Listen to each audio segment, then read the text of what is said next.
el día de hoy vamos a dar con la finalización de esta serie en reconstrucción. Hemos llegado al final de este recorrido por el libro de Nehemías, que sin duda ha sido de mucha bendición para nuestras vidas. Si usted ha seguido la serie, se ha dado cuenta que han pasado cosas impresionantes, importantes y sobre todo que podemos aplicar para nuestra vida. Si usted no ha tenido la oportunidad de ver esta serie, es la primera vez que nos está viendo, en la página de la iglesia o en YouTube de la iglesia puede encontrar la serie completa del libro de Nehemías. Seguramente usted ha visto finales de series en la vida cotidiana, ¿no? Seguramente ha habido finales de películas donde al final se resuelve todo el misterio, ¿no? Al final se da cuenta quién es el papá de quién es el hijo de quién. A veces hay películas que hasta el final siempre uno se da cuenta de la verdad, y hay películas donde termina con un final feliz. A veces también hay películas que no tienen final, ¿no? Que a veces uno se queda con más dudas, uno se queda con más preguntas de qué pasó o no, pero es porque seguramente viene la parte número 2. Bueno, pues esta final no será la excepción. Antes de llegar a este final, me gustaría hacer un pequeño resumen de lo que fue el libro de Nehemías. Un resumen muy práctico y muy corto. El libro de Nehemías, a mi gusto, podemos dividirlo en dos grandes bloques. El primer bloque yo lo dividiría del capítulo 1 al capítulo 7 y yo lo llamaría la reconstrucción física de los muros. La reconstrucción física de los muros de la ciudad. Y la otra gran bloque sería del capítulo 8 al capítulo 12 y lo llamaría la reconstrucción espiritual de los judíos en Jerusalén. Sí, los que vivimos la serie nos dimos cuenta cómo primero se reconstruyó físicamente la ciudad y luego se reconstruyó espiritualmente a los judíos de la ciudad de Jerusalén. Si usted recuerda, en el capítulo 1 al 6, vimos a un Nehemías que era judío, pero que servía como copero del rey en Persia. No vivía en Jerusalén, pero se enteró de la mal que lo estaban pasando sus hermanos. Y entonces él ayuna y ora y pide permiso al rey para ir a ayudar. El rey le da un permiso definido, que es lo que vamos a ver en este capítulo, un permiso definido. Y no solamente le da permiso, sino que le da materiales, le da herramientas y le da personas para que vayan a ver la reconstrucción del muro. Durante el capítulo 5 y 6 el muro se restablece, hay oposición, pero es vencida esta oposición. En el capítulo 7 podemos ver cómo Nehemías crea una guardia, un ejército que cuide lo que son las puertas del muro y que cuiden las casas también de los judíos. Y ya en el capítulo 10 empieza el segundo bloque, que es la reconstrucción espiritual de los judíos. En el capítulo 8, 9 y 10 vemos como Esdras lee en voz alta la ley o la Biblia del libro de Moisés a los judíos. Y vimos cómo el pueblo al recibir esta ley llora. Al recibir esta palabra le llega al corazón y empieza a llorar y se arrepiente y confiesa sus pecados. En el capítulo 10 vimos que después de confesar sus pecados, el pueblo empieza a hacer un compromiso con Dios. El pueblo empieza a hacer una serie de compromisos con Dios, que entre los principales está, primero, que iban a obedecer a Dios. Segundo, que iban a cuidar de la casa de Dios. Tercero, que iban a guardar el día de Dios o el día de reposo. Y cuarto compromiso que ellos hacían es que no se iban a mezclar con otras culturas, sino que, o como decimos normalmente, no se iban a unir en yugos desiguales. En el capítulo 11 y 12 vemos cómo los muros de Jerusalén se terminan y son dedicados. Y el pueblo de Dios agradece a Dios por todo esto. Y así, con ese ambiente de victoria, llegamos al capítulo 13, que debería ser el final feliz que todos estamos esperando. Y digo debería ser porque lastimosamente el capítulo 13 no es el final feliz que estábamos esperando, sino todo lo contrario. Es un capítulo duro, es un capítulo triste y es un capítulo, hermano, de mucha reflexión. Antes de entrar a este capítulo, quisiera entrar un poquito en contexto. Por 12 años, Nehemías estuvo en Jerusalén reconstruyendo los muros y ayudando al pueblo. Pero después de 12 años, él volvió a Persia como lo había acordado con el rey. Sí, cuando el rey le dio el permiso es porque él le había dado un tiempo definido. En Nehemías capítulo 2, versículo 6, le pregunta el rey, ¿cuánto durará tu viaje y cuándo volverás? Y él le dice, y agradó al rey enviarme después de que yo le enseñé el tiempo. Lo que está diciendo es que Nehemías tenía un tiempo definido para reconstruir los muros y regresar. En este capítulo 13, él ya había regresado al rey. Y después de un tiempo, que no sabemos cuánto es, que él duró en Babilonia un tiempo desconocido, él regresa una vez a Jerusalén. Regresa una vez más al pueblo. Y lo podemos ver en el versículo 6, que nos vamos a adelantar un poquito. 13:6 dice, mas a todo esto, yo no estaba en Jerusalén, porque en el año 32 de Artajerjes, rey de Babilonia, fui al rey y al cabo de algunos días pedí permiso. La pregunta aquí es, ¿qué encontró Nehemías después de regresar de su viaje? Después de regresar de servir al rey, me imagino que él, ansioso por regresar a Jerusalén, le volvió a pedir una vez más permiso al rey. Dice, ¿sabes qué? Quiero ir a visitar a mis amigos, a mis hermanos en Jerusalén. ¿Qué cree usted que encontró Nehemías cuando regresó a su pueblo? Ya cuando regresó a Jerusalén. Número uno, que el pueblo había perdido el respeto a Dios y había perdido el respeto a la casa de Dios.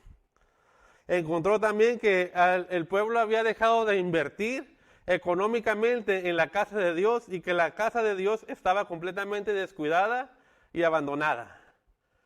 La tercera cosa que él encontró es que se olvidaron completamente del día de reposo, del día de servicio a Dios.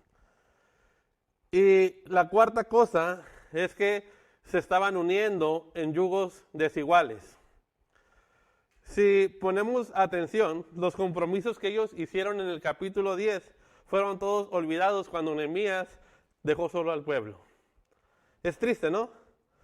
Fue como el examen final, ¿no? Como cuando dicen, ahora sí, ya te enseñé cómo se hace, ya vistes cómo lo hago yo, ahora te toca. ¿Y qué pasó? Pues que lo reprobaron. La pregunta que surge en este tema es, ¿cuánto dura una promesa que le hacemos a Dios? ¿Cuánto dura una promesa que le hacemos a Dios cuando lo hacemos por emoción? ¿Cuánto dura una promesa que le hacemos a Dios cuando lo hacemos por quedar bien con alguien? ¿Cuánto dura una promesa que le hacemos a Dios cuando no lo hacemos con una convicción de corazón? ¿Qué sentiría usted si se casa con su esposa y hacen unos votos de estar estar contigo en las buenas, en las malas, en la salud, en la enfermedad y todos esos votos que se hacen? Pero ¿qué pasa? Que la primera vez que se enferma lo abandonan. O la primera vez que haya problemas de dinero, se vaya su esposa o se vaya su esposo. ¿Qué sentiría? Usted diría, oye, ¿qué pasó si habíamos prometido que íbamos a estar juntos en las buenas y en las malas? Me imagino que se sentiría triste, ¿no? Algo así estaba sintiendo Nehemías en ese momento. En este capítulo vamos a ver 4 errores o 4 pecados, ¿por qué no llamarle como sonó? 4 pecados que comete el pueblo de Jerusalén mientras Nehemías no estaba. 4 pecados que comete el pueblo mientras Nehemías no estaba. Y antes de comenzar con el primero, quiero leer los primeros 3 versículos del capítulo 13 para entrar en contexto. Y dice, aquel día se leyó el libro de Moisés y oyendo el pueblo fue hallado escrito en el que los amonitas y los moabitas no deberían entrar jamás a la congregación de Dios. Por cuando no salieron a recibir a los hijos de Israel con pan y agua, sino que le dieron dinero a Balaam para que los maldijera. Mas nuestro Dios volvió la maldición en bendición. Cuando oyeron pues la ley, separaron de Israel a todos los mezclados con extranjeros. ¿Qué es esto? Bueno, es un contexto y es una cita bíblica que aprovecha Nehemías para explicar lo que viene a continuación. Esta historia del profeta Balaam usted la puede escuchar o la puede ver en el libro de Números 23 y 24. Cómo el pueblo le paga un dinero para que maldiga al pueblo de Dios. Sin embargo, Dios dice que volvió la maldición en bendición. Esto es solo la introducción para la explicación de lo que va a pasar más adelante en este libro. Primer error, o primer pecado que cometió el pueblo, el pueblo mientras Nehemías no estaba. Primer pecado que cometió el pueblo mientras Nehemías no estaba. Versículo 4 al 7 dice: y antes de esto, el sacerdote Eliasab, siendo jefe de la cámara de la casa de nuestro Dios, había emparentado con Tobías. Fíjese esto, Antes de esto, el sacerdote Eliasib, siendo jefe de la cámara de la casa de nuestro Dios, había que emparentado con Tobías. Ahí encontramos un pecado grandísimo, ¿no? Y le había hecho una gran cámara en la cual guardaban antes las ofrendas, el incienso, los utensilios, los diezmos de grano, de vino y de aceite, que estaban mandados a dar a los levitas, y a los cantores, y a los porteros, y las ofrendas de los sacerdotes. El 6 ya lo leímos, dice: mas todo esto yo no estaba en Jerusalén, porque en el año 32 de Artajerjes, rey de Babilonia, fui al rey al cabo de algunos días, pedí permiso para regresar, para volver a Jerusalén. Y luego dice el 7, y entonces supe el mal que había hecho Eliasib por consideración a Tobías, haciendo para él cámara en los atrios de la casa de Dios. La máxima autoridad religiosa en aquel tiempo le hace una habitación en el centro del templo a un hombre llamado Tobías. Porque dice la palabra que había emparentado con él. No nos dice exactamente qué parentesco tenían, pero según los estudios, Tobías tenía una hija que este sacerdote quería casarse con ella. Y para impresionarlo, le hace una habitación en el centro del templo. Y dice, bueno, pues tal vez era su suegro, ¿no? ¿Qué tiene de malo, no? O sea, ¿qué tiene de malo que él trate de ayudar a su suegro, que le haga una casita ahí en el templo? Bueno, de primera, pues es que quitaron las cosas que eran para Dios. Quitaron las cosas que eran para Dios para darle una habitación. Si usted ha seguido la serie, si usted nos ha seguido semana a semana o ha venido, debería saber con exactitud quién es Tobías y qué representa para el pueblo de Dios. Y es donde se viene este pecado, ¿no? ¿Quién es Tobías? Tobías era un enemigo del pueblo de Israel. Era uno de los que se burlaba cuando estaban construyendo el templo. Era uno de los que amenazó al pueblo para que no siguiera construyendo el templo. Capítulo 4, versículo 1 dice: cuando oyó Sanballat que nosotros edificaríamos el muro, se enojó y se enfureció de gran manera e hizo escamio de los judíos y habló delante de sus hermanos y del ejército de Samaria y dijo: ¿qué hacen estos débiles judíos? ¿Y se le permitirá volver a ofrendar sacrificios? ¿Acabarán en un día? ¿Resucitarán a los montes de los polvos de las piedras que fueron quemadas? Y luego dice ahí: y estaba junto a él Tobías, amonita, el cual dijo: lo que ellos edifiquen el muro de piedra, si se sube una zorra, la derribará. ¿Se acuerda de esa historia? ¿Se acuerda cómo aquel hombre se burlaba y le decía: ojalá no se suba una zorra al muro porque se va a caer, porque esos no son constructores? Y todos se reían. Pues fíjese que ese Tobías hoy estaba viviendo en el centro de la casa de Dios, en el centro del templo. Había cambiado el sacerdote completamente el uso del almacén del templo para darle una habitación a Tobías. ¿Qué quiere decir esto? Que sacaron todos los utensilios de Dios, ¿sí? Sacaron todas las ofrendas, sacaron todo lo que se ocupaba para el servicio de Dios, pusieron una alfombra aquí bonita, le pusieron unos buenos muebles, le pusieron una cama, le pusieron una televisión de 42 pulgadas, 50 pulgadas a color plasma, con televisión a control remoto, le pusieron internet, le pusieron computadora. Imagínense que lo arreglaron muy bien, bueno, lo que había en ese tiempo. Y luego invitaron a Tobías, el peor enemigo de Israel, a vivir ahí. Fíjense que hasta dónde estaba cayendo, ¿no? Y a causa de eso, pues el pueblo ya no traía ofrendas porque no había dónde meterlas, porque el lugar ya estaba ocupado. Primer pecado que cometió el pueblo cuando Nehemías no estaba: el pueblo perdió el respeto por Dios y perdió el respeto por la casa de Dios. La pregunta aquí, ¿qué hace el enemigo de Dios metido en la obra, en el centro de la casa de Dios? ¿Qué hace el enemigo de la obra de Dios viviendo en el templo dedicado a Dios? La segunda pregunta que me salta es, ¿por qué se estaban usando la obra de Dios para fines personales? ¿Por qué se estaba usando lo que es la obra de Dios para fines personales? ¿Por qué meter a alguien que ni siquiera cree en Dios y que se burlaba del pueblo de Dios? Bueno, eso tiene una gran explicación espiritual para nuestra vida.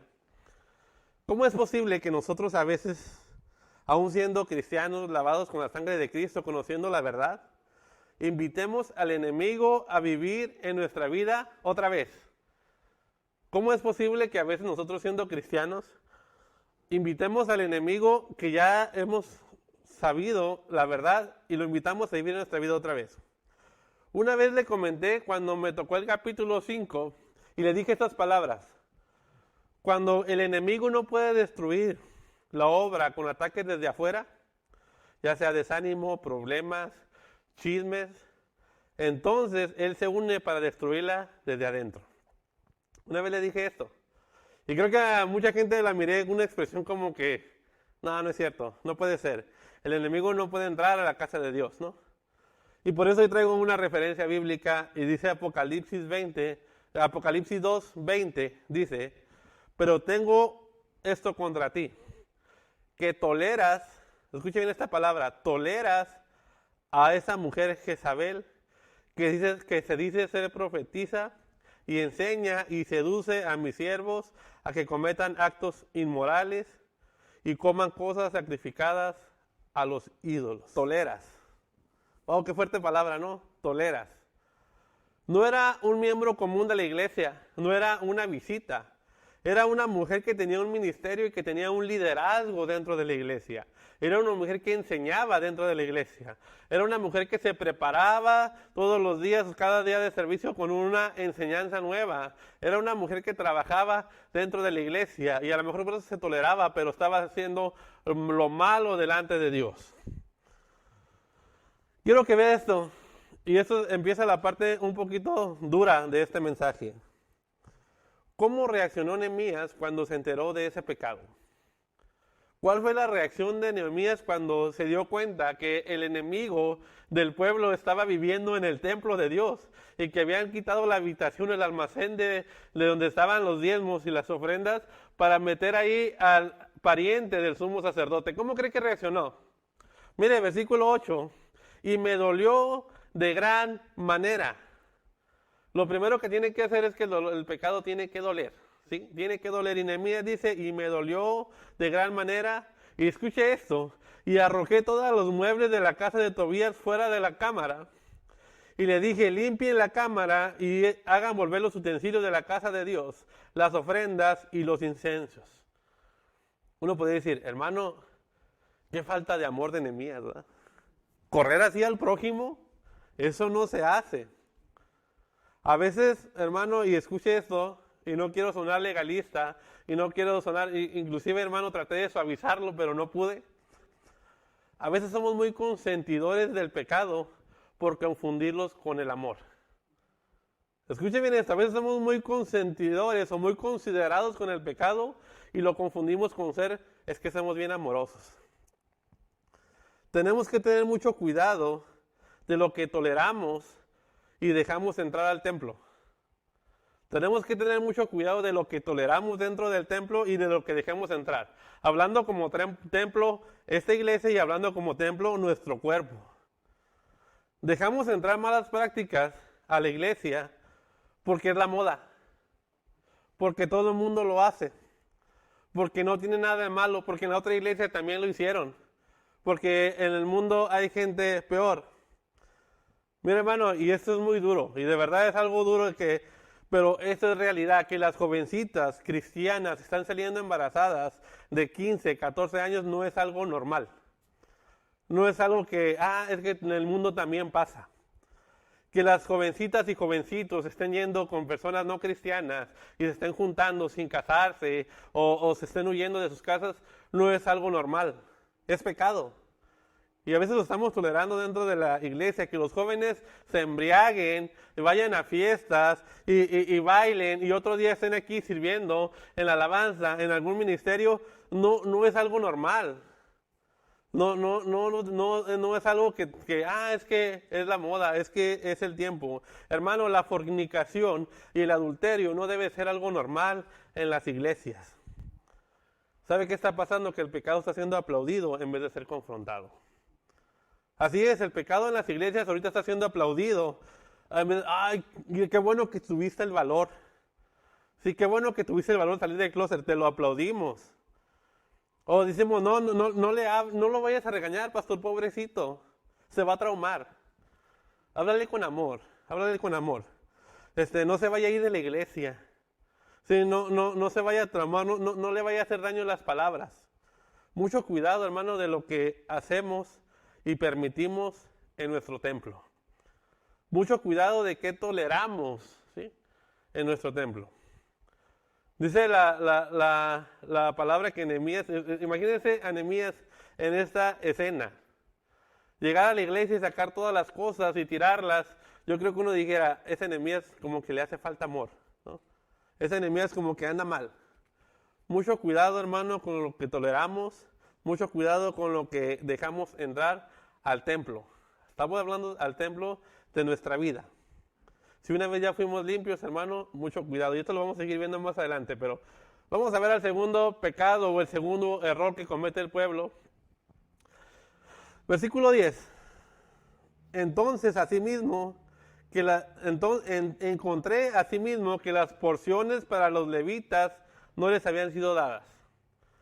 Y que los levitas y cantores que hacían el servicio habían huido cada uno a su heredad. Entonces reprendí a los oficiales y les dije, ¿por qué está la casa de Dios abandonada? ¿Cómo estaba la casa de Dios? Abandonada.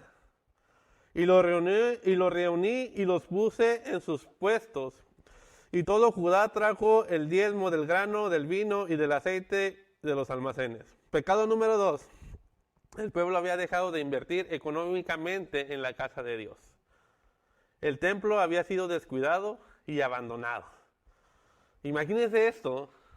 Nehemías se va y cuando regresa, no solamente está su enemigo viviendo en el templo, sino que ya no estaban los levitas, ya no estaban los que cuidaban, ya no estaban los cantores, y el templo había sido abandonado porque la gente ya no aportaba.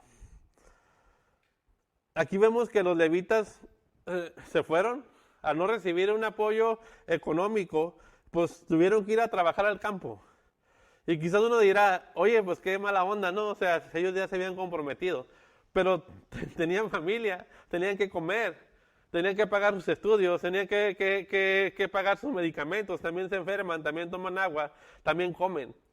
Obviamente el pueblo deja de apoyar y obviamente los siervos van a buscar una entrada económica. Entonces, gracias a esto, el servicio a Dios y la casa de Dios fue abandonada.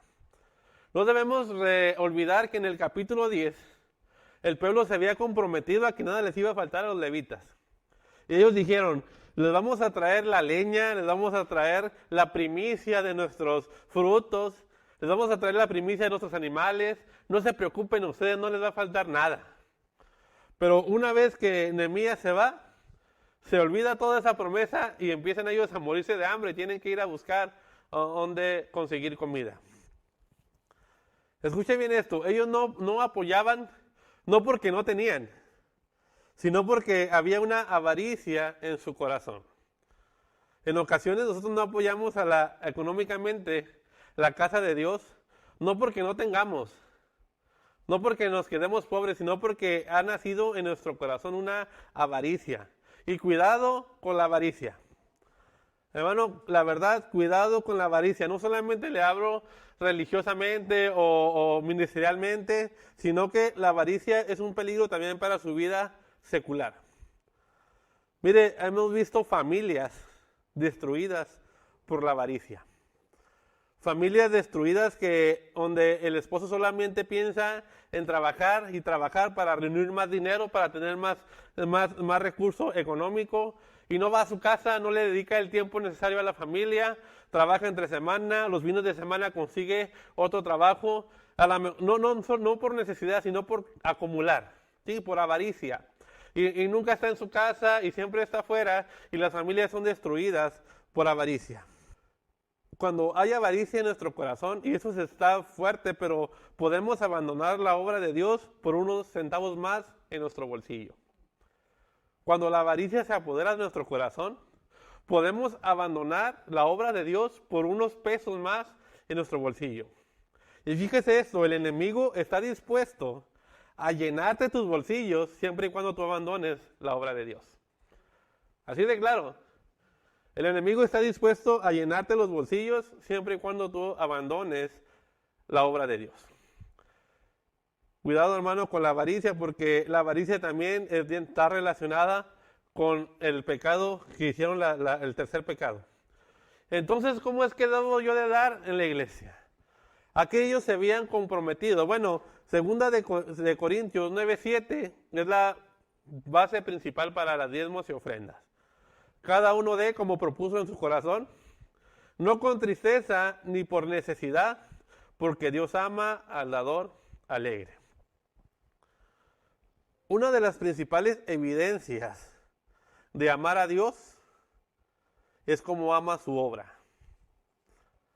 Si tú quieres saber cuánto una persona ama a Dios, fíjate nomás cuánto apoya su obra. Y eso no es amenaza, ¿no? Para que usted apoye. Porque cuando uno ama a Dios, lo que quiere es que más personas vengan al conocimiento de Dios. Y cuando uno ama a Dios, quiere que el conocimiento de Dios se expanda por todo el mundo y por toda la comunidad. Entonces uno empieza a apoyar a las iglesias que tienen esta tarea. Ahora, cuando Dios dice, o cuando la palabra dice, como propuso en su corazón, está diciendo que esto se debe de apartar un tiempo. Se debe de apartar un tiempo para ver qué le vamos a dar nosotros a Dios, ¿sí? Debe de apartar un tiempo y ver qué cantidad tú le vas a dar a Dios. Y lo importante aquí no es la cantidad, ¿sí? No es tú cuánto vas a dar, sino ese tiempo que tú apartas para decidir cuánto le vas a dar a Dios, ¿no? Ese momento, ¿sí? Por eso dice, como propuso en su corazón, no con tristeza ni por necesidad. A veces damos porque sabemos que la iglesia necesita. Y es como damos por una necesidad. Y no es que esté mal, ¿no? También en ocasiones hacemos campañas de decir, bueno, vamos a hacer esta actividad, ocupamos de su generosidad. Entonces la gente da por necesidad, porque la iglesia tiene una necesidad. Pero qué bonito es cuando uno da sabiendo que la iglesia no tiene necesidad, ¿no? Y que ese dinero va a ser utilizado para bien de la iglesia. Uno no sabe en qué, pero confiamos en los que manejan la iglesia. Tenemos que dar porque es parte de nuestra formación como cristianos. Tenemos que dar porque es parte de nuestro amor por lo que la obra de Dios siga creciendo. Y último dice, Dios ama al dador alegre. Creo que el principal conflicto en esto de los diezmos y ofrendas es que nos han enseñado que si yo doy $1, el Señor me va a dar 2. Y creo que aquí se queda un conflicto, porque a veces yo digo, bueno, le voy a dar $100 de ofrenda, pero estoy esperando mis 200. Y cuando eso no llega, entonces hay un conflicto en nuestras vidas. Entonces, no por necesidad, ¿sí? No de por interés, porque Dios ama al dador alegre. Tercer error, ya vamos a dejar de hablar de dinerito. Tercer error, tercer pecado que ellos cometieron mientras Nehemías no estaba. Versículo 15. En aquellos días vi en Judá algunos que pisaban en lagares del día de reposo, lagares donde hacen el vino, y que cargaban haces y cargaban asnos con vino y también uvas de higos y toda suerte de carga, y traían a Jerusalén en el día de reposo. Y los amonesté acerca del día en que vendían las provisiones. Pecado número 3 que ellos hicieron es se olvidaron completamente del día de reposo. Se olvidaron completamente del día de descanso, se olvidaron completamente del día de Dios. Y eso tiene que ver también mucho con la avaricia. El pueblo permitió que su interés comercial o su deseo de tener más cosas materiales se pusieran adelante de la necesidad de la palabra de Dios y de su relación con Dios. Recuerda que ellos habían prometido también en el capítulo 10 que iban a respetar este día y que ellos habían prometido que ellos iban a marcar la diferencia, ¿no?, en este día, cosa que no estaba pasando en este capítulo. Algo muy parecido pasa con nosotros, ¿no? Y vamos a seguir hablando de eso que es la avaricia. Cuando las cosas materiales se vuelven más importantes que las espirituales, ¿no? Así es la avaricia. El problema del deseo de tener más es que genera que tengas que trabajar más y que tienes que empezar a descuidar cosas importantes y prioridades. Mire, si a mí me propone un negocio y me dice, Adrián, te propongo un negocio donde no tienes que hacer nada y tienes que ganar y te van a dar a ganar mucho. ¿Quién no diría, ánimo, vámonos, ¿dónde está? Nomás que tienes que ir los domingos. Bueno, ahí entraría una lucha, ¿no? Digo, bueno, pues yo creo que es una bendición de Dios, pero tengo que dejar lo que Dios... ¿Sí me entiende? La avaricia empieza a trabajar en nuestra vida, ¿no? Nomás tengo que invertir 100 pesos y voy a recibir 1,000 pesos cada domingo, pues está bueno el negocio, ¿no? Y entonces ahí empieza la lucha, pero debemos entender, y esa es una frase que escuché aquí, dice, debemos entender que si nosotros atendemos los negocios de Dios, Dios va a atender nuestros negocios. Debemos entender que si nosotros ponemos atención en la casa y en las necesidades de Dios, va a poner a Dios atención en nuestra casa y en nuestras necesidades. Mateo 6:33 dice, mas buscad primeramente el reino de Dios y su justicia, y todas estas cosas serán añadidas. Algo bien chistoso que platicaba con unos amigos sobre los judíos, ¿no? Allá en Estados Unidos, los judíos son los más ricos del mundo. O sea, si usted ve las revistas de los ricos, están los judíos en primer lugar y ellos no trabajan los sábados. Y usted dirá, bueno, el sábado es el día de mayor venta, ¿no?, en cualquier negocio. Ellos cierran los sábados y sin embargo son los más ricos del mundo. Eso tiene que ver mucho con la promesa que Dios hace a ellos. No estoy diciendo que encierre, ¿no?, los sábados. Simplemente créalo en su corazón que si usted pone manos a la obra, Dios va a obrar también en sus negocios. Cuarto error, cuarto pecado que comete el pueblo. Versículo 23. Vi asimismo en aquellos días a judíos que habían tomado mujeres Adom, amonitas y moabitas. Acabamos de leer en la introducción que no tenían que mezclarse con ellos por lo que había pasado. Y la mitad de sus hijos hablaban la lengua de las dos porque no sabían hablar judaico, sino que hablaban conforme a las lenguas de cada pueblo. Pecado número 4, se estaban uniendo en yugos desiguales. Nehemías estaba descubriendo que cuando él regresó estaba encontrando a los judíos casándose con mujeres paganas. Por eso leía en los primeros 2 versículos de que eso no se debía hacer. Y la mitad de ellos ya no hablaban ni siquiera el idioma tradicional, ¿no? Su cultura había cambiado completamente. Ahora, hay una justificación que podemos nosotros a lo mejor darle a esos pueblos. En ese tiempo, antes los matrimonios eran arreglados, ¿no? Antes, en aquellos días el matrimonio se arreglaba para conseguir algún beneficio, ¿no? O sea, yo tengo una hija, pues te la cambio por 5 gallinas, ¿no? O sea, dame 3 burros y te doy mi hija, o te doy mi hijo. Y antes estaba un poco, algún beneficio social, ¿no? No, pues vamos a emparentar con el gobernador, con el presidente municipal, o para conseguir alguna ventaja en los negocios, ¿no? Pero lo que se empezó a observar ahí con Nehemías es que cuando se unían en yugos desigual, al principio había un conflicto, ¿no? De, bueno, ¿y qué vamos a hacer? ¿No? Vamos a servir a tu Dios, vamos a servir a mi Dios. Y después había un arreglo ahí, no, pues tú sirves a tu Dios entre semana y yo sirvo a mi Dios el fin de semana. Pero al final siempre terminaban conformándose sin el servir a ninguno, ¿no? Es algo que pasaba mucho en aquellos días, ¿no? La gran mayoría perdía la fe antes de que su cónyuge se convirtiera. Y creo que sigue pasando hasta el momento. Lo triste es que en nuestros tiempos, pues ya nosotros solitos decidimos, ¿no? Ya ni siquiera nos obligan a tienes que casarte con él, ¿no? Y seguimos deliberadamente desobedeciendo este mandamiento. Digo, antes se podía justificar, ¿no? Pues mi papá me vendió por 5 gallinas. Pero hoy, en nuestros tiempos, nosotros deliberadamente desobedecemos este mandamiento. Debemos de tomar muy en serio este mandamiento porque trae consecuencias a lo largo de nuestra vida. Mire, cada vez que uno habla de este tema del yugo desigual, empieza a haber sonrisas entre los jóvenes y entre los papás. Te dije que no te juntaras con él. Te dije, pero no se toma en serio. O sea, se toma como broma de verdad. Debemos tomar muy en serio este mandamiento porque de aquí puede depender inclusive nuestra vida eterna de nosotros y de nuestros hijos y de nuestra generación. Mire, papás, pongan mucha atención en esto, ¿eh? No es algo normal, o sea, no es algo que todo el mundo hace. No dejemos entrar el pecado en nuestra vida espiritual. Joven cristiano, jovencita cristiano, tú vales mucho para Dios, mucho para Dios.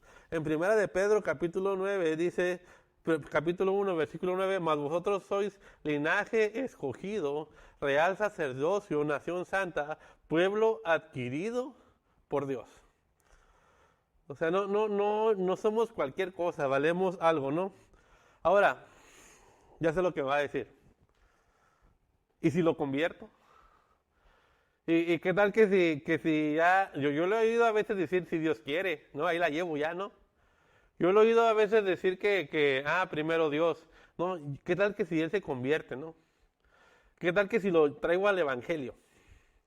Y creo que ese era la misma pretexto que le daban a Nehemías, porque en el versículo 26 es bien tajante Nehemías sobre esto, y dice, ¿no pecó por eso Salomón de Israel? Dice, y Salomón no era cualquier persona, era una persona sabia.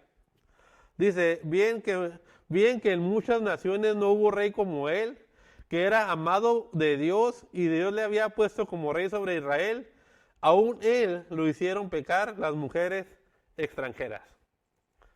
Y creo que aquí ya no hay por dónde hacerse, ¿no? O sea, creo que no podemos decir, no, pues yo soy mejor que Salomón, ¿no? A mí no me va a pasar. De verdad, hermano, véalo, la mayoría, el 99% de los matrimonios desiguales terminan con las personas yéndose de los caminos de Dios. No se arriesgue, no se arriesgue.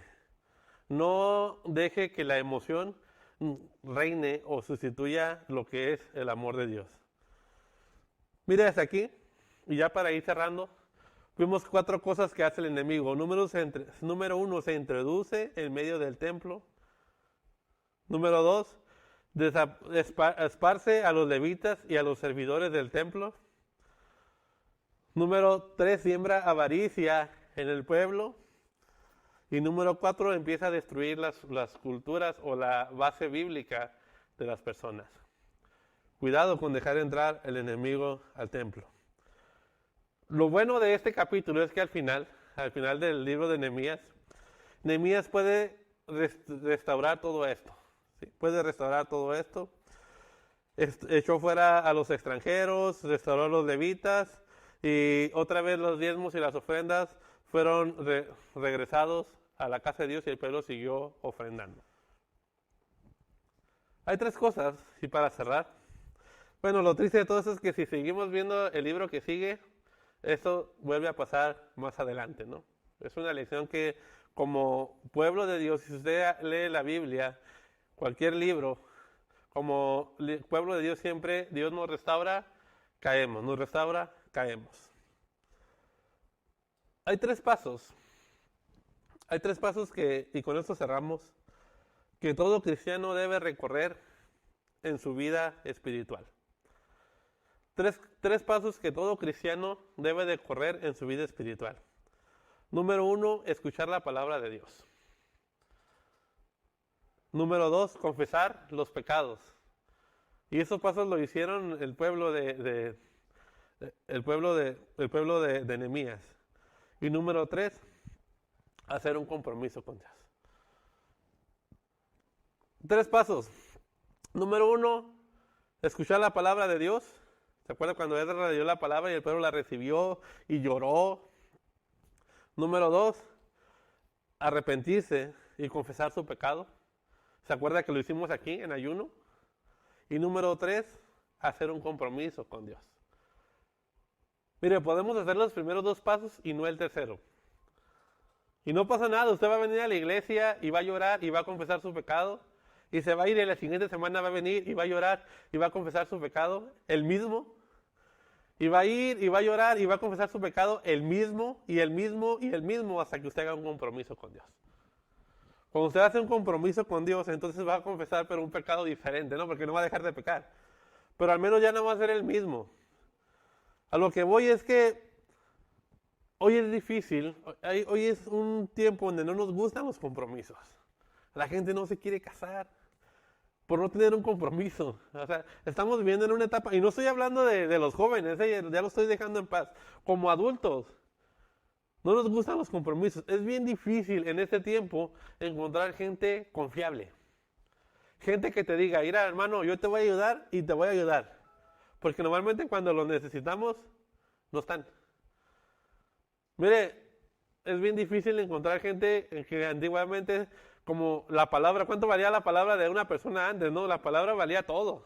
Más que el dinero, más que todo. ¿Por qué pasa esto? Porque cuando pensamos en un compromiso, lo primero que viene a nuestra mente es, ¿qué tengo que dejar? O sea, me voy a comprometer, pero ¿qué voy a perder? Tristemente es lo que viene a nuestra mente. O sea, cuando me comprometo a servir a Dios, ¿qué tengo que dejar de hacer? Voy a perder mis amigos, voy a tener que dejar de ir a las fiestas, voy a tener que. O sea, lo que viene primeramente compromiso, ¿qué voy a perder? Nunca viene qué voy a ganar. O sea, pocas mentes, ¿no? O sea, ¿qué pasa cuando yo le digo a alguien, ¿sabe qué, hermano? Me voy a casar. Nunca escucho, oh, gloria a Dios, vas a tener una ayuda idónea. Alguien que, no, lo primero que te dicen, ya valió. Ahora sí, bien mandilón. ¿Sí? Siempre te dicen lo malo, siempre te dicen lo que vas a perder, siempre te dicen, entonces, por eso es tan difícil hacer un compromiso, ¿no? Y decir, bueno, me voy a casar, pero ya no voy a poder salir con ustedes a jugar, ¿no? Me voy a casar, pero ya no voy a poder jugar el juego en línea con ustedes porque mi esposa ya no me deja. Bueno, ya no voy a poder venir a la reunión de varones porque pues mi esposa es celosa, ¿no? Entonces, siempre piensa uno lo que va a perder, ¿no? A veces encontramos gente en el trabajo, y yo les platicaba hace algunas semanas, personas en el trabajo que tienen 35 años trabajando en la misma máquina. ¿Por qué? Porque no quieren compromisos. Porque le dice, oye, ¿no te gustaría ser jefa de línea? No, para andar lidiando con esta gente. ¿No te gustaría hacer calidad? No, pues ¿qué tal si se me va algo? Y luego, no, mejor aquí, ¿no? Mejor aquí. Gano poquito, pero no tengo compromisos. Bueno, es respetable, ¿no? Es respetable. Pero mire, 35 años en la misma máquina. Ya se lo sabe de memoria, ya ni siquiera la voltea a ver, ya está trabajando con las manos y platicando en el chisme. No podemos modernizar la máquina porque luego ya tenemos que esperar a que se jubile y jubilamos la máquina juntamente con ellos porque no se puede, ya se acostumbró a esa máquina, porque no quiere compromisos.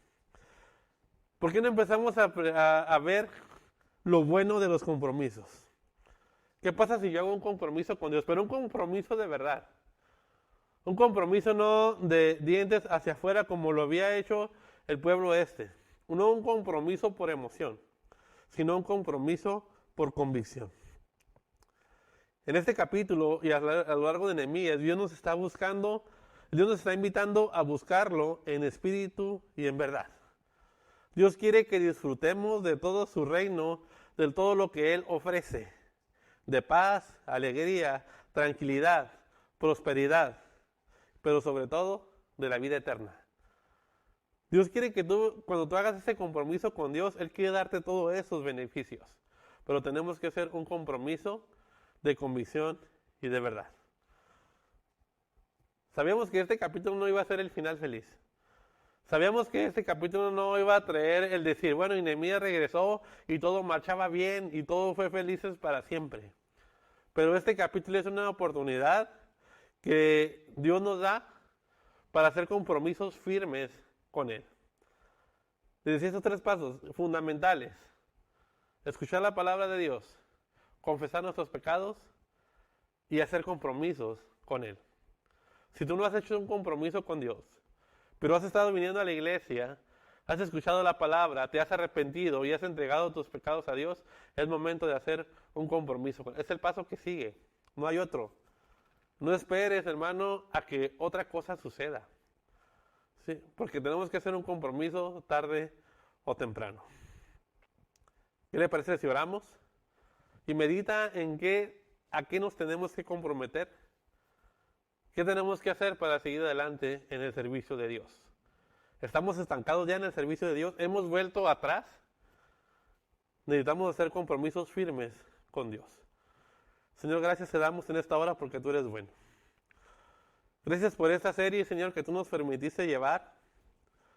Gracias, Señor, porque esta enseñanza del libro de Nehemías, por esto que tú permitiste que pasara, Señor, con una enseñanza para cada uno de nuestras vidas, Señor.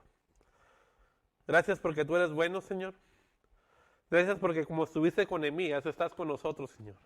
Y gracias porque tú sigues buscando gente comprometida como Nehemías, Señor, que vaya y restaure y que haga compromisos fieles, Señor, contigo.